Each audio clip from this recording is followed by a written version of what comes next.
নমস্কার। আমি সোশ্যাল মিডিয়ায় কাজ করি, মানে আমার একটা প্রোফাইল আছে, যে সেখানে করে আমি সারা দিন শেষে আমি কিছু কিছু ভিডিও আপলোড দিই। রোজকার আমি আপলোড দিই, সবাই দেখে। কিন্তু কিন্তু কিছু মানে তিন চার দিন থেকে একটা ভিডিও কিন্তু প্রচণ্ড ভাইরাল বা প্রচণ্ড সবাই দেখছে, যেটা হলো কলকাতার আর.জি. কর হাসপাতালের। কিন্তু আমার ওই ভিডিওটা দেখার পরে বা ওইটা দেখার পরে আমি সত্যি মনের দিক দিয়ে প্রচণ্ড প্রচণ্ড কষ্ট। হ্যাঁ, হয়তো সবাই বলবে যে কষ্ট মনে, কিন্তু ভিডিওগুলো কী করে করছে, রিলসগুলো কী করে দিচ্ছে, সবাই মনে হয় ভাববে। হ্যাঁ, কিন্তু আমি এটা প্রোফাইলে কাজ করি বলে কিন্তু আমি এই রিলস ভিডিওগুলো কিন্তু দিচ্ছি, বা আমি আমার গ্যালারি থেকে ভিডিওগুলো আমি আপলোড রোজ করছি। কিন্তু এটা মনের দিক দিয়ে প্রচণ্ড ভয় এবং আতঙ্ক আমার মনের মধ্যে, কারণ আমারও ঘরে মেয়ে আছে। আমারও মনে একটা প্রচণ্ড আশা আছে যে আমার মেয়েকেও আমি মানে নার্সিং ট্রেনিং শিখিয়ে নার্স তৈরি করব। কিন্তু এই যে আর.জি. করে যে জুনিয়র ডাক্তার মৌমিতা দেবনাথ, ওর সঙ্গে যে ঘটনাটা হয়েছে দেখার পরে আমার মনের মধ্যে প্রচণ্ড আমি আতঙ্কিত, যে আমরা মেয়ে হয়ে একটা কি আমরা কোনো কিছু স্বাধীনভাবে বাঁচতে পারি না? এই যে 15 আগস্টে দেশ স্বাধীন হয়েছিল, যেটা আগামী দিন 15 আগস্ট চলে গেছে দেশ স্বাধীন, কিন্তু আমরা কোথায় স্বাধীন মেয়েরা? হ্যাঁ, কোথায় স্বাধীন? আমরা রাস্তায় বেরোতে পারি না। আমার যে ঘরে মেয়ে আছে, মেয়েটাকে যে আমি একটা কোনো জায়গায় যে আমি মানে কাজের ক্ষেত্রে শিখাবো না, আমার তো মনে আশা নার্সের মধ্যে আমার মেয়ে যাবে। ওই তাহলে কী ঘটনা হতে পারে? ওই যে মেয়েটার সঙ্গে যেরকম ধরনের ঘটনাটা হয়েছে, প্রচণ্ড আমি ভয়। আমি আজকে না লেগে ওই মেয়েটার সঙ্গে হয়েছি, তার ওই মেয়েটার মায়ের বুক খালি করে মেয়েটা চলে গেল আজকে। তাহলে এই যে ঘটনাগুলো হচ্ছে, সেগুলো কি মানে প্রশাসনগুলো দেখতে পারে না? না, এগুলো প্রশাসনগুলো দায়িত্বই মানে এগুলো করায়। হ্যাঁ, এগুলো করায় তারা। তাহলে তারা থাকতে এগুলো কী করে হয়? একটা একটা অত বড় হাসপাতাল, কলকাতার মতন একটা অত বড় হাসপাতাল, সেখানে যে এরকম দুর্নীতির মতন ঘটনাগুলো হয়ে যাচ্ছে, তাহলে আমরা কী করে ভরসা পাবো? আমরা কী করে স্বাধীন? আমরা একটা মেয়ে হয়ে কি আমরা নিজেদের মতন বাঁচতে পারি না? একটা একটা সংসারে একটা মেয়ে কিন্তু একটা পুরো ছেলের থেকেও বেশি কাজ করে। যে মায়ের ছেলে নেই, সেই মেয়ে বাড়ির একটা যদি মেয়ে থাকে, সে তো তার মায়ের তো সে মানে বৃদ্ধকালে তো মায়ের ভাড়াপনটা সে মেয়েটা নেয়। কিন্তু আজকে যে মৌমিতার সঙ্গে যেগুলো হয়েছে, তার মায়ের কি হচ্ছে এগুলো? তার মায়ের বুকের কতটা কষ্ট।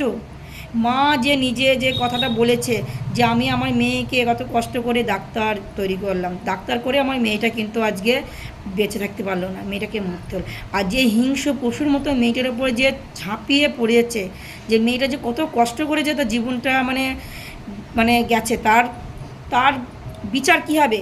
আমার মনে বলে তার কোনো বিচার দরকার নেই, তাকে কিন্তু একদম সরাসরি ফাঁসি দেওয়া দরকার। আর এইভাবে যে হিংস্র পশুর মতন যে আজকে থেকে আমরা মাঝে মাঝে মধ্যেই শুনতে পাই, 5 মাসের শিশু থেকে 50 বছর পর্যন্ত কাউকে ছাড়ছে না। এই তো কিছুদিন আগে শুনলাম নদিয়ার বেতায়ে, যে তার মা বাবা দুজনায় একটু মানে পাশে মানে একটু কীর্তন শুনতে গেছিলো, মেয়েটার সঙ্গে 3-4 জনের ধর্ষণের ব্যাপারটা। সেগুলো তো কোনো বিষয় নিয়ে কোনো তদন্তই হয় না, কোনো বিষয়গুলো তো কোনো কিছু হয় না। এইগুলো তদন্ত না করাতে, এগুলোতে কোনো বিচার না করাতে আজকে যে দেশটা মেয়েদের যে কতটা পিছিয়ে আছে, মেয়েরা যে কতটা কষ্ট করে কত কত মেয়েদের জীবন হারায়, সেগুলো কিন্তু কেউ খোঁজ রাখে না। এই যে একটা আজকে ওই যে আর.জি. করের মেয়েটার সঙ্গে যেটা হয়েছে, কিছুদিন প্রতিবাদ, কিছুদিন একটু আলোচনা হবে, আবার সেগুলো ধামাচাপা পড়ে যাবে।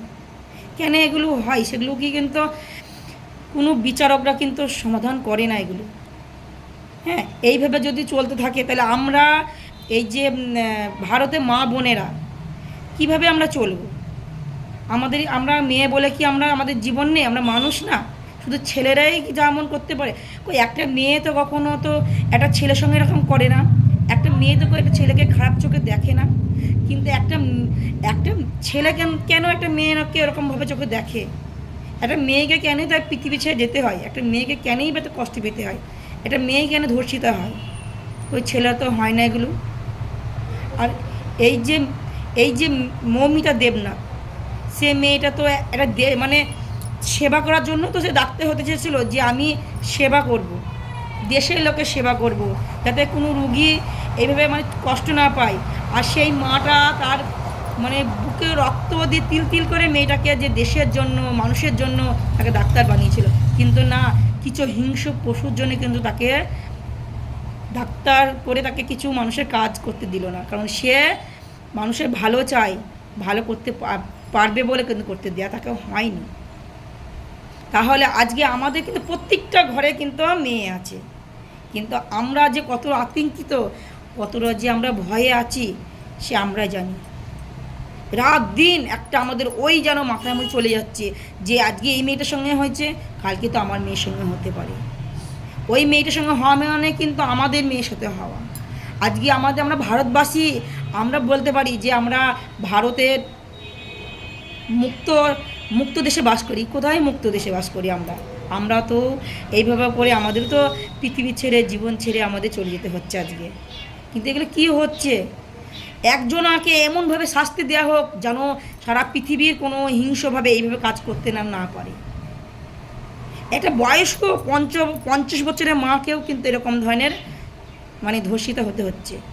এ কেমন স্বাধীন, মেয়েরা কিন্তু স্বাধীনতা এখনও পায়নি। তা আমি কি বলবো, আমার যে এই ভিডিওটা আজকে বানানোর শুধু উদ্দেশ্য শুধুমাত্র আমি চাই মানে একটা জবাব, আমি চাই একটা মানে আইনত ভালো একটা ব্যবস্থা, যাতে আর কোনো মৌমিতার মতন কোনো আর মেয়েকে যেন এইভাবে ছেড়ে যেতে না হয়। হ্যাঁ, আজকে আমি মৌমিতার মায়ের মতন জায়গায় আমি ফিল করছি, কারণ আমারও একটা ঘরে মেয়ে আছে, আমার মেয়েকেও কিন্তু কিছু করতে হবে মানুষের জন্যে। মানুষের হয়ে জন্মিয়ে শুধু আমার করবে, আমার মেয়ে আমার বলে তা না। আমি চাই আমার মেয়ে এই দেশের জন্য করুক, সবারই পাশে দাঁড়াক।